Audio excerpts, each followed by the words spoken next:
ဆိုတာကိုအားလုံးတူတူကြည့်လိုက်အောင်နော်ကဲအဲ့တော့ let's go ဗလီထမစကြည့်မယ်အရင်ဆုံးတော့ April ရဲ့ကျောင်းဖတ်စာလေးထည့်ရပါမယ်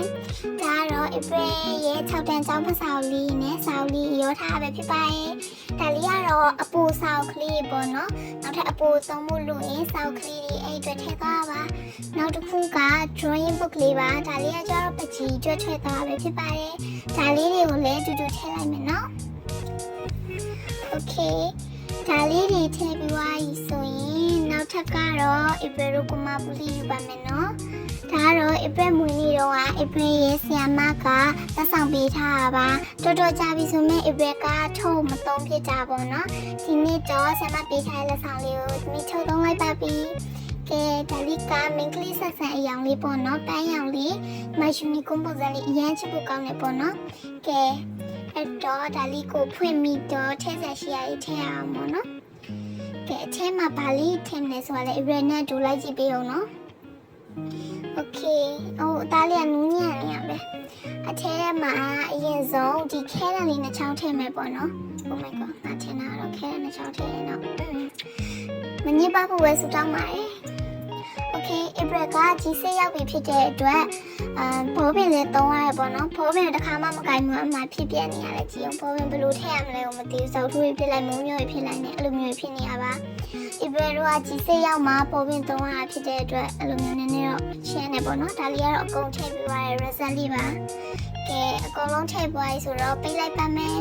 ပိတ်ပွားပြီဆိုရင်တော့ထည့်လိုက်ပါမယ်ကဲအဲ့တော့ခဲရလေးထည့်ပွားပြီဆိုရင်တော့နောက်ထပ်လိုတာကတော့ရှောင်းစုံခဲရလေးပါရောင်စုံခဲရအစတော့ကဘူးနဲ့ပေါ့နော် April လောက်လိုက်တာဘူးနဲ့တစားစီဖြစ်သွားပြီးတော့အခု egg လေးနဲ့ဖြစ်သွားပါတယ်ကဲအဲ့တော့အခု April ရောင်စုံခဲတဲ့ egg လေးကိုလည်းဒီ tray ထဲကိုထည့်လိုက်ပါတော့မယ်ကဲဒါလေးတွေအားလုံးထည့်ပွားရဆိုရင်နောက်ထပ်တစ်ခုကတော့ April ရဲ့ဂျပန်စာလေးလာတဲ့စာအုပ်ကလေးပါအချိန်ပိုလေးတွေမှာပါလေးလာလို့ရအောင် April ကထည့်သွားလိုက်တာပေါ့နော်ကဲပြီးရင်နောက်တစ်ခုကတော့ file လေးပါတစ်ခုစာရွက်တွေပါထည့်ရဆိုရင်မကျိုးမကြည့်အောင်လို့ file လေးတစ်ခုကိုလည်းခောက်ပြီးတော့ထည့်သွားလိုက်ပါသေးရင်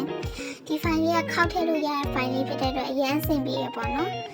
ကဲအဲ့တော့ဒီအကန့်လေးကတော့ပြီးသွားပါပြီအဲ့တော့နောက်တစ်ကန့်ကို April နဲ့တူစကြည့်ပေးပါအောင်နော်ဒီကန့်လေးကပြီးသွားပြီဆိုတော့ပေးလိုက်မယ်စကလည်းကောင်းလိုက်တာ Okayပိတ်ပြီးသွားပြီဆိုရင်တော့ April ကိုရိုင်းလောက်ထားတဲ့ handmade squishy keychain လေးပေါ့နော်ဒါလေးကိုလည်းတက်လိုက်ပါမယ် Okay ဒါလေးတက်သွားပြီဆိုရင်တော့ April နောက်တစ်ခါသွားမယ်ပေါ့နော်နောက်တစ်ခါလည်းလေးဖွင့်မယ် Okay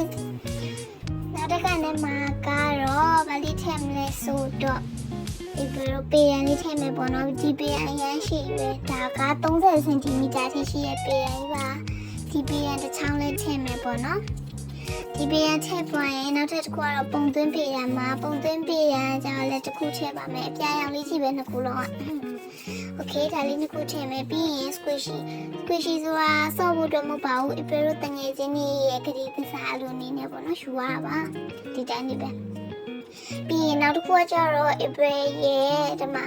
ခေါင်းစည်းယူတို့ကလစ်တို့ပေါ့နော်ပျောက်သွားတာတို့ပြတ်သွားတာတို့ဖြစ်ရင် April နောက်ထပ်အလိုတစ်ခုယူလို့ရအောင်ပေါ့နော်ဒါအဲ့ဒါအတွက် April တို့ဒါလေးကတော့ပူးလေးလို့ပြောလို့ရတယ်ပေါ့နော်အဲ့ဒါလေးအတွက်လည်းထည့်သွားပါအောင်မယ်